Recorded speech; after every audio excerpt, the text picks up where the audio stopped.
Hi friends, welcome to my YouTube channel జొక్కలాట్ JB TV. ఈరోజు నేను మాట్లాడదలుచుకున్న సబ్జెక్ట్ ఏంటంటే ఆంధ్రప్రదేశ్ రాష్ట్రంలో వ్యవసాయదారుల పరిస్థితి ఎలా ఉంది, రైతుల పరిస్థితి ఎలా ఉంది అన్న దాని గురించి నేను ఈరోజు మాట్లాడదలుచుకున్నాను. ఎందుకంటే ఈ రోజున ఆంధ్రప్రదేశ్ రాష్ట్రంలో ఉన్న రైతుల పరిస్థితి రోజు రోజుకి దిగజారిపోతుంది. ఎంతలా అంటే ఏ పంట వేసినా అప్పుల పాలైపోతున్నారు. భూమి మీద మనం ఏ పంట వేసినా అప్పుల పాలైపోతున్నారు. ఒక్కొక్క పంట గురించి మీకు నేను వివరిస్తాను. వెనక విజువల్స్లో చూడవచ్చు, నా వీడియో విజువల్స్లో చూడవచ్చు. ప్రతి పంట ఈ రోజున ఏ విధంగా ఉంది అన్న దాని గురించి మీకు వివరిస్తాను. పల్నాడు జిల్లాలో పత్తి పంట ఇప్పటికే పత్తి పంట అంతరించిపోయే ప్రమాదంలోకి వెళ్ళిపోయింది. ఎందుకంటే గతం నుంచి చూస్తున్నాం మనం. గతంలో గులాబీ రంగు పురుగు విస్తృతంగా దాడి చేసి విపరీతమైన నష్టాన్ని చవిచూసేలా చేసింది. ఇప్పుడు కొత్తగా ఎర్ర తెగులు అనేది విపరీతంగా వస్తుంది.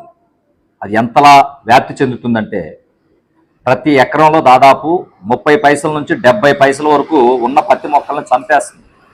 చిన్న మొక్క దగ్గర నుంచి పెద్దయిన చెట్టు వరకు 70-80 రోజుల పైరు వరకు కూడా మొక్కలు చచ్చిపోతున్నాయి. ఎందుకు చనిపోతున్నాయి కూడా అర్థం కాని పరిస్థితి. ఏ మందు కొట్టినా సరే రికవర్ అవ్వని పరిస్థితి. అలా దారుణమైన పరిస్థితిలో ఈ రోజున పత్తి పంట ఉంది. పత్తి పంట వేస్తే ఖచ్చితంగా నష్టం అనేది ఫిక్స్ అయిపోయి ఉన్నారు ఈ రోజున ఆంధ్రప్రదేశ్ రాష్ట్రంలో రైతులు. అప్పటికే మానేశారు, మళ్ళీ కొంతమంది వేశారు. వాళ్ళు కూడా ఇక నెక్స్ట్ ఇయర్ వేయని పరిస్థితి. ఆయన 2-3 క్వింటాలకి ఎకరానికి అయినంత పెట్టుబడి కొట్టాల్సిందే, ఎకరానికి అయినటువంటి అరకలు తోలాల్సిందే. ఇది పత్తి రైతు పరిస్థితి. ఇక పత్తిని పక్కన పెడితే పచ్చి రొట్టె పైర్లుగా పెసర, మినుము లాంటి పైర్లు వేయటం జరిగింది. అవి సహజంగా వర్షాలు లేకుండా ఉంటే కనీసం ఎకరానికి 4 క్వింటాల 3 క్వింటాల కాసేవి. కానీ ఈ పడుతున్న వర్షాలకి నిమ్ము తేమ శాతం ఎక్కువై మొక్కకి బెట్ట రాకపోవటం మూలాన విపరీతంగా పెరిగి పూర్తిగా ఒక్క కాయ కూడా కాయని పరిస్థితిలో ఈ రోజున పెసర కానీ మినుము కానీ ఉంది. అవి కేవలం పచ్చి రొట్టెగా భూమిలోకి మనం వేయటానికి మాత్రమే పనికొస్తుంది. ఆ పచ్చి రొట్టెగా దున్నించుకోవడానికి ఉపయోగపడుద్ది. అది ఎంతవరకు భూమికి బలాన్ని ఇస్తుందో లేదో పక్కన పెడితే రైతుకు మాత్రం నష్టాన్ని చూపిస్తుంది. అది మినుము కానీ పెసర కానీ పరిస్థితి. లేదు దోసలు వేద్దామని చెప్పేసి చూశారు కొంతమంది రైతులు. దోసలు వేయటం జరిగింది. దోసలు ఎంత దారుణంగా ఉందంటే 2 ఎకరాలు సాగు చేస్తే మా చేను దగ్గర ఒక రైతు 2 క్వింటాలు దోసకాయలు కూడా కొయ్యలేని పరిస్థితి. విజువల్స్లో చూడండి, మీకు చూపిస్తాను. 2 క్వింటాలు కూడా కాయలు కొయ్యల. తినటానికి మేము పక్క రైతుగా తినటానికి వెళ్తే 10 కిలోలు 2 ఎకరాల చేలో తిరిగితే 10 కిలోలు కాయలు దొరికినాయి. అంటే అంత నష్టం. దానికి మరలా విత్తనాలు, వ్యవసాయం, మందులు కంపల్సరీ 1-2 సార్లు కలుపు. దోస పరిస్థితి అలా ఉంది. లేదు మిరపేద్దాం అనుకుంటే గతంలో వేసిన మిరపకే లక్షల్లో నష్టాలు చవి చూసాం. తదుపరి ఏసీలో నిల్వ ఉంచడం మూలాన మార్కెట్ ఏదైనా పెరుగుద్దని ఏసీలో ఉంచడం మూలాన అది కూడా నష్టపోయి మిర్చి వేసిన రైతు ప్రతి రైతుకి ఎకరానికి ₹1,00,000 చొప్పున నష్టాన్ని చవి చూశాడు. ఇప్పుడు వేయాలంటే భయపడుతున్నాడు. ఏసీలో ఉన్న రేటుకి ఎకరానికి మరలా 1,00,000 దండగొచ్చుదని చెప్పేసి మిర్చి వేయడానికి కూడా భయపడుతున్నారు. ఇది మిర్చి రైతు పరిస్థితి. కొద్ది గొప్ప ఆశాజనకంగా ఉన్న పైరు ఏదైనా ఉందంటే మాగాణి. అది కూడా సక్రమంగా పండితే ఒక ₹10 మిగులుతాయి, లేకపోతే అది నష్టంలోని పరిస్థితి. దానికి కూడా కాలువలు వస్తాయా రావో అర్థం కాని పరిస్థితుల్లో ఈ రోజున మాగాడి ఉంది. ఇవన్నీ ఒక ఎత్తు. ఇంత దారుణంగా నష్టాలు చవి చూస్తున్న రైతుల్ని ఆదుకోవటానికి ప్రభుత్వాలు ఏమన్నా చర్యలు తీసుకుంటున్నాయా అంటే ఏ ప్రభుత్వం, ఏ పార్టీ అధికారంలో ఉన్నా సరే రైతును ఆదుకునే ప్రయత్నాలు అయితే ఖచ్చితంగా చేయటం లేదు, చెయ్యరు కూడా. మేము ఒకటే డిమాండ్ చేస్తున్నాం. మన ఆంధ్రప్రదేశ్ రాష్ట్ర ముఖ్యమంత్రి గారిని కావచ్చు, మన రాష్ట్ర ఉప ముఖ్యమంత్రి పవన్ కళ్యాణ్ గారిని కావచ్చు, లేకపోతే మన జిల్లా కలెక్టర్ గారు, జిల్లా ఎస్పీ గారిని మేము డిమాండ్ చేస్తున్నాం, రిక్వెస్ట్ చేస్తున్నాం. దయచేసి మేము ఈ విధంగా అడుగుతున్నందుకు అన్నిదా భావించొద్దు. మా బాధ, మా ఆవేదన అలా ఉంది. ఏ పంట వేసినా నష్టాలు చవి చూస్తున్న మాకు నష్టం అనేది లేకుండా ఉండాలంటే దొరికిన ఏకైక మార్గం గంజాయి పంట. అది ఒక్కటేస్తేనే నష్టం అనేది లేకుండా, పెట్టుబడితో సంబంధం లేకుండా ₹1 మిగిలించుకోగలం, 4 మెతుకులు మా కడుపులోకి పంపించుకోగలం. ఎంత దారుణంగా ఉందంటే మా పరిస్థితి. దేశం మొత్తానికి అన్నం పెట్టే రైతు ఆడు కడుపుకు నింపుకోవడానికి ప్రభుత్వం ఏ పథకం ఇస్తుందా అని ఎదురు చూసే దుస్థితులు ఈ రోజున ఆంధ్రప్రదేశ్ రాష్ట్రం, భారతదేశంలో రైతు ఉన్నాడంటే అంతకాడికి సిగ్గుమాలిన చర్య, అంతకాడికి నీతిమాలిన చర్య ఇంకోటి లేదని నేను భావిస్తున్నాను. దయచేసి ఆలోచించండి. మేము మా ఆవేదన, మా బాధ ఒకటే రిక్వెస్ట్ చేస్తున్నాం మేము.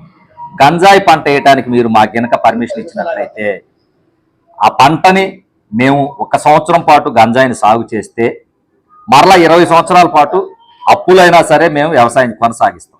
కాబట్టి ప్రభుత్వం వారు దీని మీద ఖచ్చితమైన ఆలోచన చేసి 1 సంవత్సరం పాటు మాకు గంజాయి వేసుకునే అవకాశం కల్పించండి. తప్పకుండా మేము అప్పులులోంచి బయటికి వెళ్ళేసి మరలా ఒక 20 సంవత్సరాలు మీరు అనుకున్నట్టే పత్తి, మిర్చి వగేరా లాంటి పంటలు వేసి నష్టాలు వచ్చినా సరే తట్టుకొని నిలబడగలిగి మీ అందరికీ కడుపు నింపగలం. మీరు ఆ అవకాశం ఇవ్వని పక్షంలో రైతు అనేవాడు ఇప్పటికే వ్యవసాయం మానేశాడు. రాబోయే రోజుల్లో అసలు రైతు అనేవాడు ఈ రాష్ట్రంలో ఉన్నాడు అనే ఆలోచన కలిగే విధంగా ఉంటుంది. వాళ్ళు నేను అడుగుతుంది తప్పే, అది నాకు తెలుసు. బట్ కానీ నేను బ్రతకాలి కదా. ఈ రోజున ఆంధ్రప్రదేశ్ రాష్ట్రంలో, భారతదేశంలో ఎలా ఉందంటే రైతు అనేవాడు ఆర్థికంగా నష్టపోతూ అప్పులు పాలైతే వాడి పక్కన ఉన్నటువంటి సాఫ్ట్వేర్ ఎంప్లాయీ కావచ్చు, వాడి పక్కన ఉన్నటువంటి ప్రభుత్వ ఎంప్లాయీ కావచ్చు, వీడు నష్టపోతే వీడి పొలాన్ని 1 లక్ష 2 లక్షలు తక్కువగా అమ్ముకుంటాడు, కొనుక్కుందాం అనే ఆలోచనతో ఉన్నాడు తప్పితే వాడు నష్టపోతున్నాడు, మనకు అన్నం పెట్టేవాడు, వాడికి సాయం చేద్దామన్న ఆలోచన లేని సమాజం ఈ రోజున మన భారతదేశంలో ఉంది. ఇందులో ఎవ్వడు తక్కువ ఏం లేదు, ప్రతి ఒక్కడు అలానే ఉన్నాడు. రైతు నష్టపోతే వాడే సచ్చినట్టు 4 లక్షలు తక్కువగా భూమి అమ్ముకుంటాడు, ఆ భూమిని మనం కొనుక్కోవచ్చు అని ఆలోచిస్తున్నాడు తప్పితే వాడు నష్టపోతే, వాడు చచ్చిపోతే, వ్యవసాయం చేయకపోతే, మనకు తిండి గింజలు దొరక్కపోతే మనం కూడా చచ్చిపోతామన్న ఆలోచన ఏ ఒక్కడికి లేదు. అంత గొప్ప మనుషులు ఉన్న ఈ సమాజంలో బ్రతుకుతున్నందుకు నిజంగా మేము సిగ్గుపడుతున్నాం. అయినా సరే మేము పర్మిషన్ కోరుతున్నాం, మాకు పర్మిషన్ ఇప్పించండి. రాబోయే రోజుల్లో దీని గురించి రైతులందరినీ చైతన్యం చేసే దిశకు కూడా మేము ముందుకెళ్తాం. ఎందుకంటే మా బాధలు అలా ఉన్నాయి, మేము బ్రతకాలి కాబట్టి, మా పిల్లల్ని బ్రతికించుకోవాలి కాబట్టి మాకు ఏకైక మార్గం అది ఒక్కటే కనిపిస్తుంది. గంటకు మించి వేరే మార్గం ఏది కనిపించట్లేదు. తప్పనిసరిగా మీరు మాకు పర్మిషన్ ఇప్పించండి. మీరు అనొచ్చు, ఓ పక్క నుంచి ప్రభుత్వం వారు గంజాయిని అరికట్టడం కోసం ఈ వంతున చర్యలు తీసుకుంటే మీరేంద్ర మళ్ళీ గంజాయిని ప్రోత్సహించమని కోరుతున్నారని. మరి ఏం చేయమంటారు? ఏం చేయమంటారు? మీ అందరి కడుపులు నింపే మేము 4 మెతుకుల కోసం అల్లాడిపోతున్నాం. మీరిచ్చే PM కిసాన్ 2000 ఎప్పుడు పడుద్దని ఎదురు చూస్తున్నాం. మీరిచ్చే రైతు భరోసా ఎప్పుడు పడుద్దని ఎదురు చూస్తున్నాం. 10 ఎకరాలు ఉన్న రైతు, 4 ఎకరాలు ఉన్న రైతు, 4 పదులు 40 లక్షల ప్రాపర్టీ ఉన్నటువంటి రైతు 4000 నువ్వు ఎప్పుడు వేస్తావా అని ఎదురు చూసే దుస్థితిలో ఈ రోజున జీవనం గడుపుతున్నాడంటే దీని అంతటికి కారణం ఎవరు? ప్రభుత్వాలు కాదా? రైతు పక్షాన్ని నిలబడని, రైతుకు సపోర్ట్ చేయని ప్రజలు కాదా? తప్పనిసరిగా ఆలోచించాల్సిన అవసరం ఎంతైనా ఉంది. మీరు అనొచ్చు, ఇది తప్పు కదా, దీన్ని మీరు ఎందుకు ప్రోత్సహించాలి, దీన్ని మీ మీద ఖచ్చితంగా మేము చర్యలు తీసుకుంటాము, ఇలా మాట్లాడటం తప్పు అని మీరు అనొచ్చు. ఖచ్చితంగా మాకు తెలుసు గంజాయి సాగు చేయడం తప్పు అని మాకు తెలుసు. కానీ మాకు మార్గం లేదు. ఆంధ్రప్రదేశ్ రాష్ట్రంలో ఉన్నవారు అందరూ ఒక రైతు బతికితే 100 మంది ప్రజలకు జీవనోపాధి చూపిస్తాడు, 1000 మంది ప్రజలకి ఆహారాన్ని అందిస్తాడు అన్న సత్యం అందరికీ తెలుసు. కానీ అదే రైతు ఆత్మహత్యల వైపు వెళ్తుంటే వాడిని ఆదుకోవాలి, వాటిని కాపాడాలనే ఆలోచన చేయని ప్రజలు ఉన్నప్పుడు ఈ గంజాయికి బానిసలయ్యి వాడెవడో చేస్తే మాకేంటి నష్టం? మేము చస్తున్నాం బాబు అని మేము రిక్వెస్ట్లు చేస్తుంటే వీడు ఇంకా చచ్చాడా బతికాడని చెప్పేసి దగ్గరకు వచ్చి చూస్తున్న మీరు ఏమైపోతే మాకేంటి? ఒక రైతు చనిపోతుంటే కాపాడలేని ప్రభుత్వాలు, కాపాడలేని దేశం, కాపాడలేని రాష్ట్రం మీరేమైపోతే మాకేంటి? ఖచ్చితంగా రాబోయే రోజుల్లో ఇలాంటి పరిస్థితులు ఏర్పడతాయి. నేను అడుగుతుంది తప్పని నాకు తెలుసు, కానీ తప్పనిసరి పరిస్థితుల్లో ఈ రోజున వీడియో చేయాల్సి వస్తుంది. దయచేసి నా వీడియో చూస్తున్న ప్రతి ఒక్కరు ఒకటే ఆలోచించండి. ఆంధ్రప్రదేశ్ రాష్ట్రంలో ఉన్న రైతులు, భారతదేశంలో ఉన్న రైతులు అంపశయ్య మీద ఉన్నాడు, దింపుడు కళ్ళం దగ్గర ఉన్నారు. ఇప్పటికే సాగుని సగం మంది వదిలేశారు, మిగిలిన సగం మంది కూడా సాగును వదిలేసే పరిస్థితిలో ఉన్నారు. కాబట్టి ప్రభుత్వం వారు ఎప్పటికైనా దీని మీద తక్షణం చర్యలు తీసుకొని వ్యవసాయ రంగాన్ని కాపాడండి. మీ అందరికీ కడుపు నింపే రైతుని కాపాడండి. మేము బ్రతుకుంటే మీ కడుపుకి అన్నం పెడతాం, మీ ఒంటికి బట్టలు ఇస్తాం, మీ కడుపుకి పాలు ఇస్తాం. కాబట్టి మమ్మల్ని బ్రతికించండి, మీరు బ్రతకండి. దయచేసి నా వీడియో చూస్తున్న ప్రతి ఒక్కరూ ఆలోచించండి. మేము అడుగుతున్న విధానం తప్పు కావచ్చు, కానీ మా బాధ మాత్రం వాస్తవం. ఈ బాధను అర్థం చేసుకుంటారని, నేను వాడుతున్న పదాలను కాదు అందులో ఉన్న బాధను అర్థం చేసుకుంటారని, తప్పకుండా మమ్మల్ని బ్రతికించడానికి ముందడుగేస్తారని మనస్ఫూర్తిగా కోరుకుంటూ, నా వీడియోలో ఏదైనా తప్పులుంటే నన్ను క్షమించండి. నా వీడియో కనుక కరెక్ట్ అని భావిస్తే 10 మందికి తెలిసే విధంగా ఈ వీడియోని షేర్ చేయండి. జై జవాన్, జై కిసాన్, జై హింద్.